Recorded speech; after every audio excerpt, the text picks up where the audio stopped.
Last year, around this time, a piece in the newspaper caught my eye, and I cut it out and kept it on my fridge for the whole winter. Now, I'm not the kind of person who usually cuts things out of a newspaper and puts them on the fridge for inspiration, but the title was a question.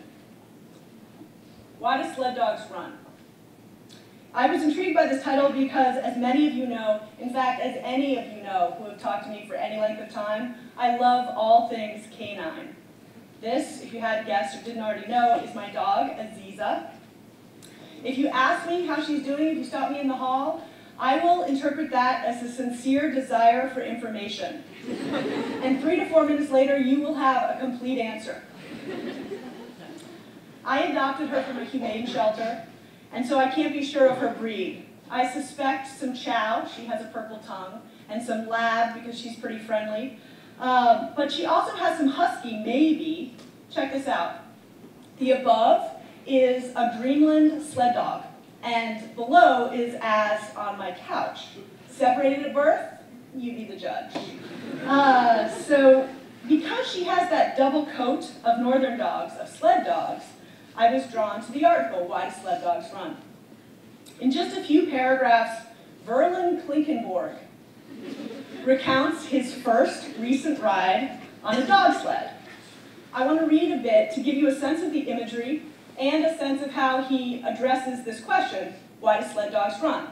And for those of you who didn't roll out of bed thinking about sled dogs this morning, here's your visual. So this is Klinkenborg.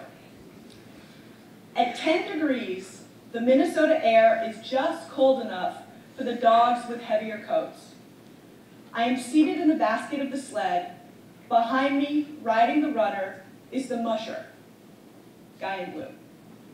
We slow now and then to let the teams behind us stay close. And when we do, the dogs, 7 of them, right and left of the gang line, hooked to their harnesses, look impatiently at us, ready to pull and pull again. I watch the driving legs in front of me, 28 of them, on dogs whose frames are small and light, nothing like the creatures I'd imagined. And as we cut through the white ash swamp, hissing across the ice, I find myself wondering, why do sled dogs run? It is not a matter of driving them. All the work is in pacing them, restraining them. When the musher stands on the brake, the gang line quivers with tension, and the dogs torque forward again before he can shout, let's go. The dogs were out yesterday, and they'll be out again tomorrow. They don't run for a reward or toward a goal. They don't catch or flee anything.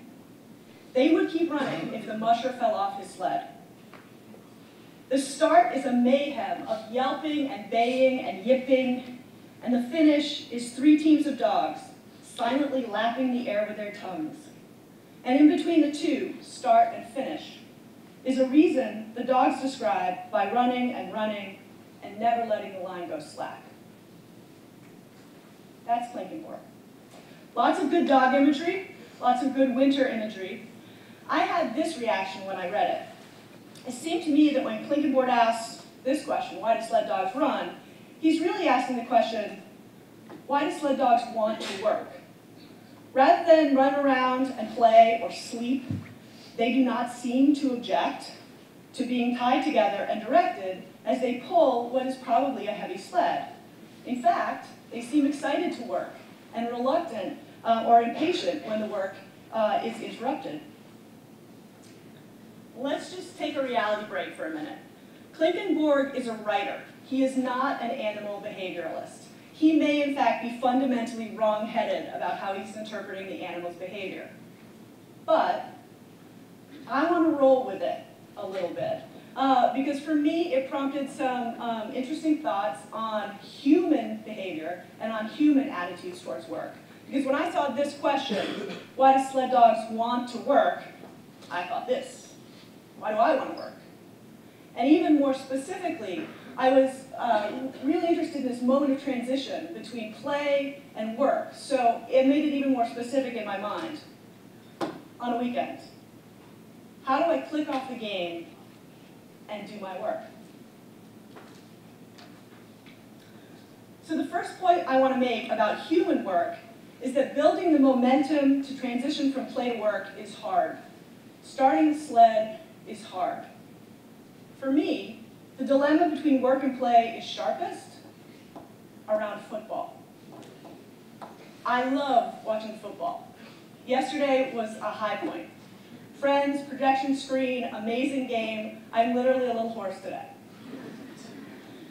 It's partly the mechanics of the game and partly the rivalries, but there is a more fundamental side of it. When I was a little girl, football on Sunday, and by the way, for all of those of you in the audience who just thought, Sunday? Everyone knows that the college game on Saturday is far better. Yes, I would concede that as an adult, but at the time at home, my family, we watched NFL football on Sunday. This was when the family relaxed together. Church and chores were done, conflicts or worries were put on hold.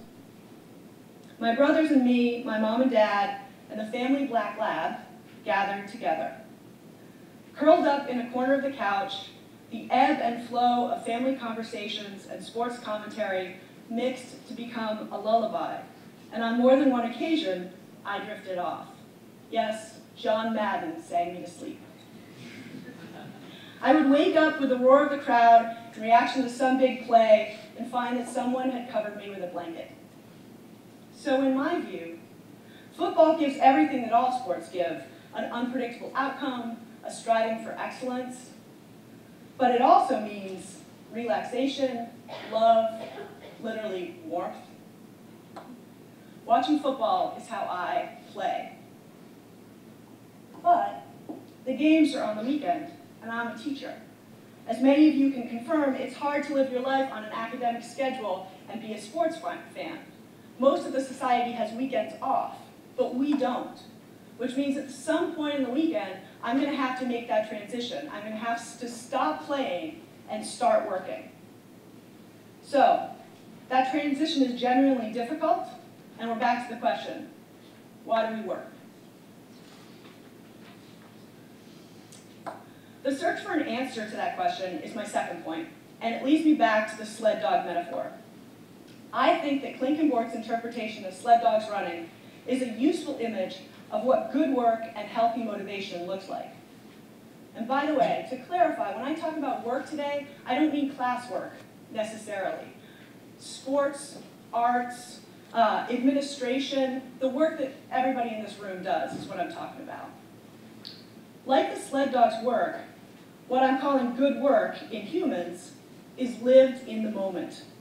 It is not primarily motivated by a future reward or a future destination. Rather, it's a feeling of being completely in a rhythm, in the present, where you lose track of time. The task at hand is in itself enough of a reason for participation. The sled dogs run because they love running. That doesn't sound super profound, so here's your image. That's what good work looks like. Now, as a teacher, to the eye, it looks a little different. I usually manage to teach without my tongue hanging out of my mouth, and I'm not on an ice plane in 10-degree temperatures, but it feels like that looks. For me, the day-to-day tasks of teaching are the destination. The connection with all of you, students and adults, is the reward.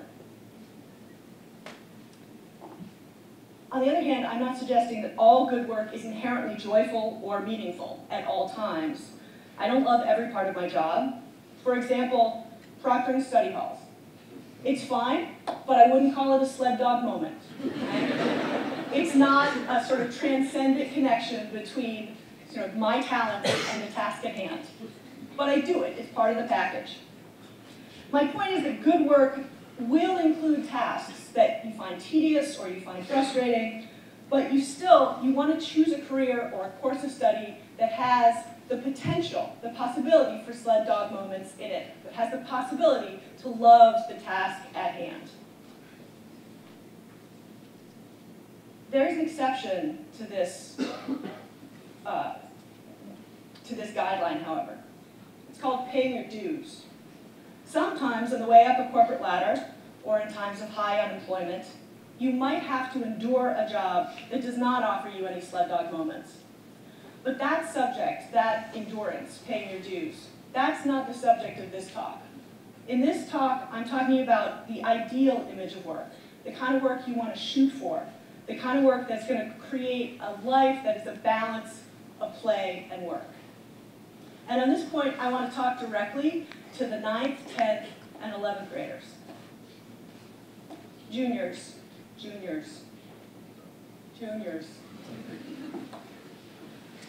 The grade pressure, the orientation on the future, it can feel immense. 9th and 10th graders, you guys do a lot of work, but the real choices of what courses you're going to take, what activities you're going to do after school, that time of making real choices is ahead of you. You have limited choices for now.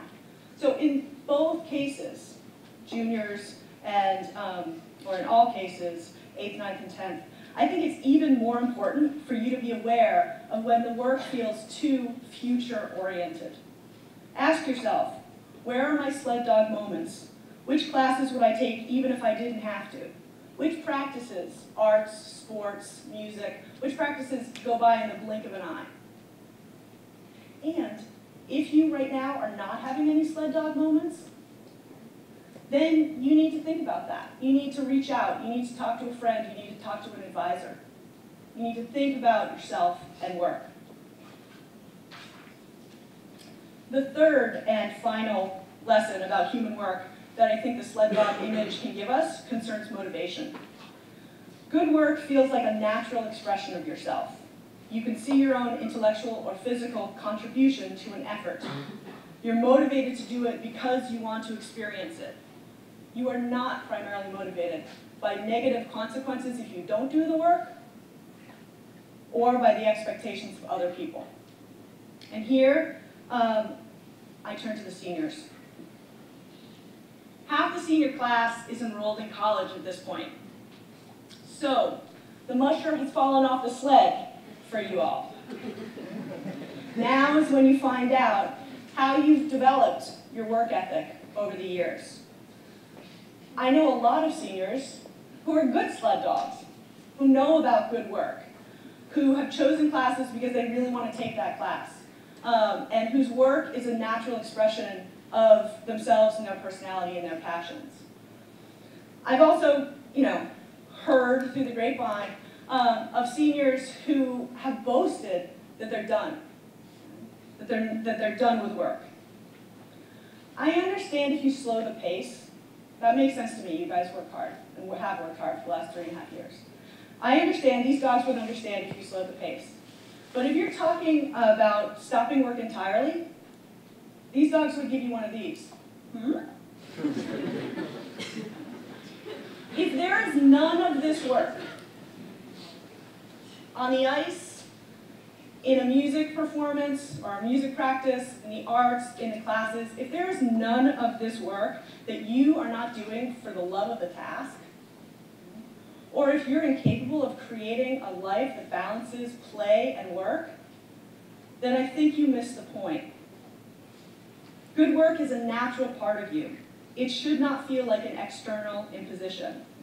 Don't leave Rivers without experiencing some good work. Finally, so it's January 23rd, a rainy Monday, midwinter, mid-year, mid-work. We have a long 8-week pull to spring break. Yeah. When you think about yourself and work and getting there, you might use the sled dog image as a measuring stick. So I'll leave you with a final image. Look how happy. Look how happy. If you look at this too long, the tongue gets disturbing. So look at the other guy. Just saying. All right. Strive to be happy, work well, you're dismissed.